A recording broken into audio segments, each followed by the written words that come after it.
que una tercera parte de mujeres normales después de 65 años de edad tienen una sola célula troncal que hace toda la sangre.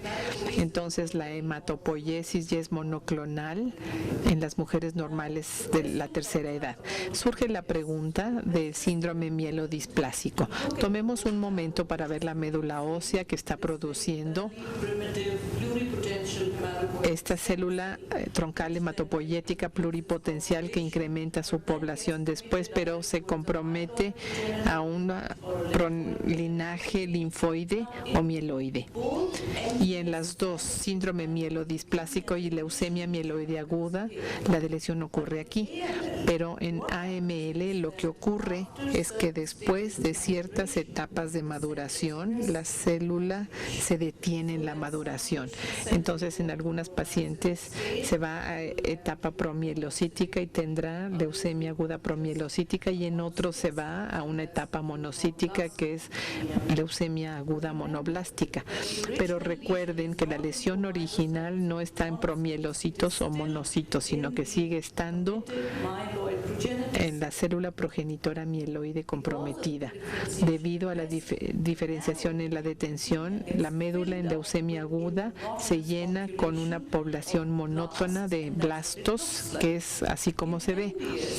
En síndrome mielodisplásico, aquí también se ve afectada la célula, pero la diferenciación puede ocurrir a todo lo largo de las etapas terminales para que la médula ósea aquí no sea una población monótona, sino que contenga células eritroideas, megacariocíticas, llegando hasta las etapas terminales de diferenciación.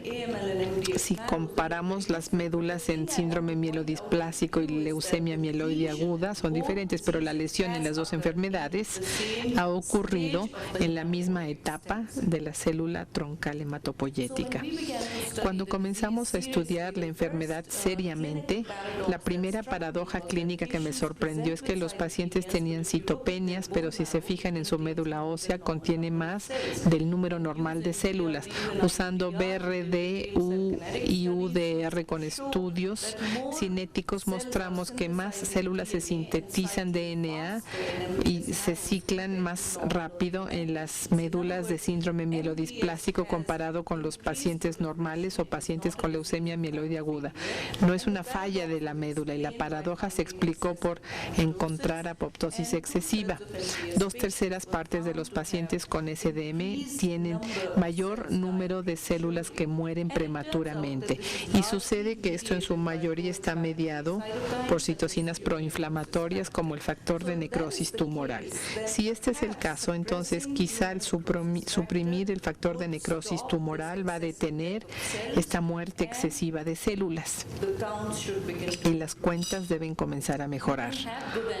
No teníamos a principios de los 90 buenas terapias, pero la talidomida fue para tratar 16 de 83 pacientes con 20% de tasa de respuesta completa con respecto a independencia de transfusión. Fue como una prueba de concepto que suprimir TNF está ayudando a los pacientes. Ahora un análogo se ha desarrollado que es lenalidomida, más potente y menos tóxico que el fármaco padre, y aprobado para usarse en pacientes que dependen de transfusión con deleción 5Q. Basándose en SMD, en un estudio multicéntrico con deleción de 5Q, se les dio lenalidomida 148 pacientes con tasas de respuesta de 75 y 67% con independencia total de transfusión. La mitad de los respondedores tuvieron respuesta citogenética. Es un fármaco que actúa muy rápidamente, y este reporte Alan List marca una parteaguas en el tratamiento de SMD, porque de repente ya tenemos un fármaco que está produciendo grandes respuestas en un subgrupo de SMD. Al mismo tiempo publicamos este estudio de 214 pacientes sin deleción 5Q con tasa de respuesta de 43% y dependencia de transfusión completa, que se vio en 26% de los pacientes, un fármaco que actúa muy rápidamente. Los respondedores a la lenalidomida, 70% respondieron con deleción 5Q, 26% sin la deleción 5Q respondieron. ¿No sería bueno saber quiénes son este 26% de pacientes? Hemos publicado un perfil de expresión génica de diferenciación eritroide que predice la respuesta a lenalidomida sin tomar en consideración el megacariotipo. Estos son al comparar respondedores con no respondedores. Los que sí respondieron tuvieron subexpresión de estos 50 genes que todos se relacionaban con eritropoiesis. Y esto es sumamente útil porque todo lo que tenemos que hacer ahora es tomar una médula ósea de los pacientes y ver si están subexpresados los genes y determinar cuál es la probabilidad de la respuesta. Hemos convertido esto en una firma de PCR rápida que se basa en 30 genes y podemos preseleccionar a los pacientes con esta base. Quiero señalarles algo interesante. Lo que hicimos fue tomar células CD34 positivas de sangre de cordón, que son normales, células normales, y se indujo la diferenciación hacia la vía eritroidea.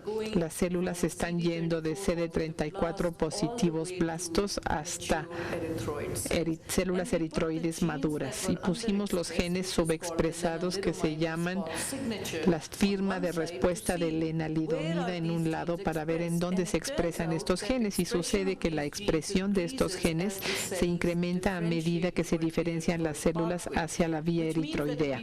Quiere decir que si encontramos los genes subexpresados, quiere decir que las células se detienen en este punto o están sometiéndose a apoptosis en este punto. Entonces, en conclusión, los pacientes cuyas células eritroideas están detenidas en etapas tempranas de diferenciación son exquisitamente sensibles a lenalidomida por la mielosupresión, puede actuar a un nivel más pluripotencial, y una prueba confirmatoria en la Universidad de Colombia ha reclutado a 51 de 56 pacientes. Quiero mostrarles particularmente con respecto a esta paciente del caso clínico que presentaron, algo que quizá encuentren que es muy útil, que es un algoritmo para seleccionar a pacientes para el tratamiento, para pacientes de bajo riesgo que tienen anemia, por supuesto. Entonces, lo que les he mostrado es que si las células se detienen en diferenciación eritroidea alrededor de este nivel, el fármaco de opción sería lenalidomida. Esto es un diagrama nada más que les muestra las diferentes etapas de la diferenciación eritroidea. Todavía más, la eritropoyetina, como ya saben, produce respuestas en 16 a 20% de pacientes. La mejor respuesta se ven en los niveles de EPO más bajos y que casi no tienen transfusiones, y los receptores de EPO se expresan en BFUE y SFUE. Si se detienen las células aquí, entonces el tratamiento de opción será un agente estimulador eritroideo.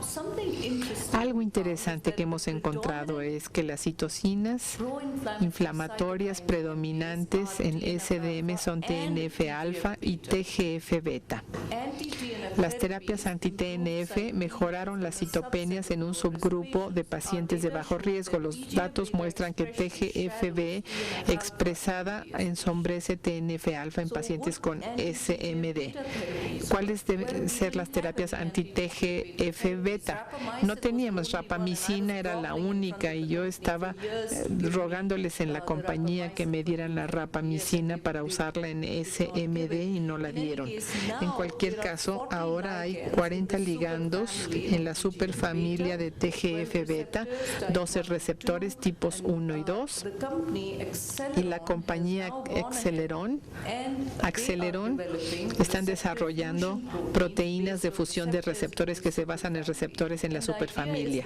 La idea es que se haga el receptor para TGF-beta, se ordene de tal manera que el TGF-beta se fija al receptor y sea arrastrado a macrófagos. Es como Enbrel, que es un receptor de TNF que se ha utilizado como fármaco anti-TNF. Acceleron ha desarrollado esto y esta es la manera de modificar el dominio extracelular del receptor TGF-beta. Este es el receptor, se rompe en dos, se toma un IgG anticuerpo IgG humanizado y se toma esta parte del anticuerpo IgG y se pega al dominio extracelular del receptor. Cuando TGF-beta, su ligando, se fija aquí, debido a este anticuerpo, se ve arrastrado a los macrófagos y se le lanza fuera.